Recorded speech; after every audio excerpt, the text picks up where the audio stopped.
ഓണം വരാൻ പോകുമല്ലേ, ഓണത്തിന്റെ 2 ദിവസം മുന്നേ എല്ലാം കൂടി ക്ലീൻ ചെയ്ത് നടുവോടിയുണ്ടെന്ന് വിചാരിച്ചു ചെറിയ രീതിയിൽ ക്ലീനിങ് ഈ സൺഡേ ഒന്ന് തുടങ്ങി വെക്കാന്ന് വിചാരിച്ചു. അങ്ങനെ എന്നാൽ ആദ്യം തന്നെ ഐശ്വര്യത്തോടെ ഹാളിൽ നിന്ന് തുടങ്ങാന്ന് വിചാരിച്ചു. സെറ്റിയൊക്കെ മാറ്റി നോക്കിയപ്പോൾ ഒരു കൊട്ട കളിപ്പാട്ടാണ് അതിൽ നിന്ന് കിട്ടിയത്.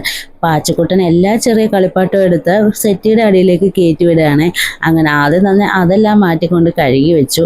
പിന്നെ സെറ്റിയെല്ലാം മാറ്റി തൂത്ത് വൃത്തിയാക്കി ഒന്ന് തുടച്ചു കേട്ടോ. ഇതെല്ലാം കഴിഞ്ഞപ്പോഴത്തേക്ക് ബ്രേക്ക്ഫാസ്റ്റ് കഴിക്കാനുള്ള സമയമായി. ഇന്നിവിടെ ഇഡലിയും കടലക്കറി ആയിരുന്നു കേട്ടോ.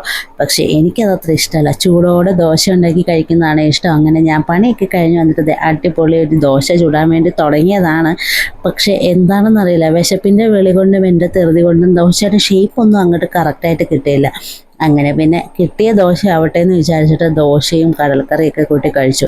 മുറ്റത്തേക്ക് നോക്കിയപ്പം നല്ല മഴ. എന്നാൽ പിന്നെ പണിയൊക്കെ ഇവിടം കൊണ്ട് നിർത്തിയിട്ട് കുറച്ചു നേരം പാച്ചക്കുട്ടൻ്റെ കൂടെ കിടന്ന് ഉറങ്ങാമെന്ന് വിചാരിച്ച് നല്ലൊരു ഉറക്കമൊക്കെ കഴിഞ്ഞ് എഴുന്നേറ്റു. ഇനിയിപ്പം ഞാനും ഏട്ടനും പാച്ചക്കുട്ടനോടെ ഒന്ന് പുറത്തു പോവാണ് കേട്ടോ. ഞാൻ ഈ പൊക്കി കാണിക്കുന്ന ബാഗ് എൻ്റെ ഫ്രണ്ട് എനിക്ക് ഗിഫ്റ്റ് ചെയ്തതാണ്. എൻ്റെ പാച്ചക്കുട്ടൻ്റെ ബർത്ത്ഡേക്ക് അവൾക്ക് വരാൻ പറ്റാഞ്ഞുകൊണ്ട് അവനുള്ള ഗിഫ്റ്റ് അയച്ച കൂട്ടത്തിൽ എനിക്കും കൂടി ഈ ബാഗ് അയച്ചു തന്നു. അങ്ങനെ ഞങ്ങൾ ഒരുങ്ങി റെഡിയായി ഇറങ്ങി. പാച്ചക്കുട്ടൻ സ്ഥിരം ടാറ്റയൊക്കെ തന്നു ഫ്ലൈങ് കിസും ഉമ്മയൊക്കെ തരുന്നുണ്ട് കേട്ടോ. അങ്ങനെ ഞങ്ങൾ വണ്ടിയിലൊക്കെ കയറി. ആദ്യം ഞങ്ങൾ ഈ പോകുന്നത് ഓണത്തോടനുബന്ധിച്ചിട്ടുള്ള ഒരു ചെറിയ പർച്ചേസിന് വേണ്ടിയിട്ടാണ്. ഡ്രസ്സൊന്നുമല്ല, വീട്ടിലേക്കുള്ള സാധനങ്ങൾ വാങ്ങിക്കാൻ വേണ്ടിയുള്ള പോക്കാണ് ഇത്. അങ്ങനെ നേരെ എൻ്റെ വീട്ടിൽ ചെന്നപ്പോൾ വീട്ടിലാണ് സാധനങ്ങളെല്ലാം വന്ന് സാധനങ്ങളെല്ലാം ഞാൻ കളക്ട് ചെയ്തു. അതിൻ്റെ ഇടയ്ക്ക് വാഴത്തോട്ടത്തിലേക്ക് പോയി കേട്ടോ ചേട്ടൻ. ഇത് ഞങ്ങളുടെ പറമ്പാണ് കേട്ടോ. പറമ്പിൽ വാഴക്കൊല വിളഞ്ഞു നിൽക്കുന്നത് വെട്ടാനായിട്ട് ഏട്ടൻ കയറിപ്പോയി. ഹലോ ഫ്രണ്ട്സ്, അപ്പം ഇപ്പം ഞാൻ കാണിച്ച സാധനങ്ങൾ എടുക്കാൻ വേണ്ടിയിട്ട് ഞങ്ങൾ എൻ്റെ വീട്ടിലോട്ടാണ് വന്നിരിക്കുന്നത്. ഈ സാധനങ്ങൾക്കൊരു പ്രത്യേകത ഉണ്ട്. ഇത് ഓണ സാധനമാണ്. പക്ഷേ ഇത് നമ്മൾ ഒറ്റയടിക്ക് പൈസ കൊടുത്ത് വാങ്ങിച്ച സാധനമല്ല. മാസം നമ്മൾ ഈ RD ഒക്കെ അടയ്ക്കുമല്ലോ, അതുപോലെ മന്ത്ലി ഒരു 500 രൂപ വെച്ച് അടച്ച് 10 മാസം അടയ്ക്കുമ്പോൾ നമുക്ക് 5000 രൂപയുടെ സാധനങ്ങളാണ് ഇപ്പോൾ കിട്ടുക. അമ്മ കുറേ വർഷങ്ങളായിട്ട് ഇങ്ങനെയൊക്കെ തന്നെയാണ് കേട്ടോ സാധനം വാങ്ങിക്കുന്നത്. അതാകുമ്പോൾ നമ്മൾ ഒറ്റയടിക്ക് നമ്മുടെ കയ്യിൽ നിന്ന് ഓണം ആകുമ്പോഴത്തേന് ഇത്രയും വലിയൊരു എമൗണ്ട്, കാരണം നമ്മൾ ഡ്രസ്സ് എടുക്കണം, മറ്റ് സാധനങ്ങളൊക്കെ വാങ്ങിക്കുമ്പോൾ കയ്യിൽ നിന്ന് ഒരുപാട് പൈസയൊക്കെ തീരുമല്ലോ. അപ്പോൾ ഇങ്ങനെ ചേരുന്നതുകൊണ്ട് ഇത് ഭയങ്കര യൂസ്ഫുള്ളായിട്ട് തോന്നിയിട്ടുണ്ട്. അപ്പോൾ ഈ തവണ ഞാനും ചേർന്നു, അങ്ങനെ കിട്ടിയതാണ് കേട്ടോ. അപ്പോൾ എന്തൊക്കെയാണ് ഇതിനുള്ളിൽ കിട്ടിയതെന്നുള്ളത് ഞാൻ വീട്ടിൽ ചെന്നിട്ട് ഞാനൊന്നും അഴിച്ച് നോക്കിയില്ല. ഒരു 20 കിലോ അരിയൊക്കെ ഉണ്ട് കേട്ടോ.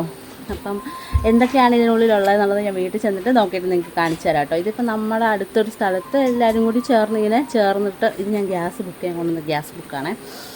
അപ്പോൾ എല്ലാവരും കൂടി ചേർന്നിട്ടാണ് ഇങ്ങനെ ചെയ്യുന്നത്. ഇനി ഇവിടുന്ന് എനിക്ക് കുറച്ച് സാധനങ്ങൾ വാങ്ങിക്കാൻ പുറത്ത് പോകണം. പക്ഷേ ഇനി സമയമുണ്ടെന്ന് അറിയില്ല, കാരണം ഇപ്പോൾ 6 മണിയായി. ഞങ്ങൾ ഓൾറെഡി ലേറ്റായിട്ടാണ് വന്നത്. അപ്പോൾ ഇത്രയൊക്കെ ഉള്ളൂ. Tata bye bye, see you. എനിക്ക് മറ്റു കുറേ സാധനങ്ങളൊക്കെ വാങ്ങിക്കാനുള്ള പ്ലാൻ ഉണ്ടായിരുന്നു. പക്ഷെ നേരെ ഒരുപാട് വൈകി. വീട്ടിൽ ചെന്നിട്ട് എന്തൊക്കെയോ അത്യാവശ്യം ഉണ്ടെന്ന് പറഞ്ഞ് ചേട്ടൻ ധൃതി വെച്ച് വണ്ടിയിൽ കയറ്റിയതാണ് കേട്ടോ. എന്നിട്ട് നേരെ പോയത് അതേ ഫുഡ് കഴിക്കാൻ വേണ്ടിയിട്ട്. ഫുഡിൻ്റെ കാര്യം ആയതുകൊണ്ട് മാത്രം ഞാൻ പിന്നെ വേറൊന്നും പറയാതെ കൂടെ പോയിട്ടോ. അങ്ങനെ ഞങ്ങൾ ഓർഡർ ചെയ്തത് അൽഫാമായിരുന്നു. ഇതിനിടയിൽ ഭിത്തിയിലൊരു ഫ്രെയിം ഇരിക്കുന്നതുകൊണ്ട് പാച്ചക്കുട്ടനും ഭയങ്കര പേടിയാണ് കേട്ടോ. അവൻ പേ പേ പേ എന്ന് പറഞ്ഞുകൊണ്ടിരിക്കുകയായിരുന്നു. അവർക്ക് അതൊക്കെ കണ്ടുകൊണ്ടിരുന്നപ്പോഴത്തേനും ഞങ്ങളുടെ ഫുഡ് വന്നിട്ടുണ്ട്. ആദ്യം അൽഫാമിൻ്റെ കൂടെ ഞങ്ങൾ പറഞ്ഞത് റൊമാലി ആയിരുന്നു കേട്ടോ. പക്ഷേ എനിക്ക് റൊമാലി ഭയങ്കര കട്ടിയായിട്ട് തോന്നി. അതുകൊണ്ട് എക്സ്ട്രാ ഞാൻ പറഞ്ഞ് ഒരു കുബൂസ് കൂടി വാങ്ങിച്ചിട്ടുണ്ടായിരുന്നു. എനിക്ക് പിന്നെ ഏറ്റവും സന്തോഷമുള്ളൊരു കാര്യം കേട്ടോ. പുറത്ത് എവിടെ പോയി ഫുഡ് കഴിക്കാൻ പോയാലും ഏട്ടൻ്റെ കയ്യിലായിരിക്കും പാച്ചക്കുട്ടൻ. ഞാൻ കഴിച്ച് കഴിയുന്നവരെ ഏട്ടൻ അവനെ മടി വെച്ചായിരിക്കും ഫുഡ് കഴിക്കില്ല. അതുകൊണ്ട് എനിക്ക് സ്വസ്ഥമായിട്ട് കഴിക്കാൻ പറ്റും.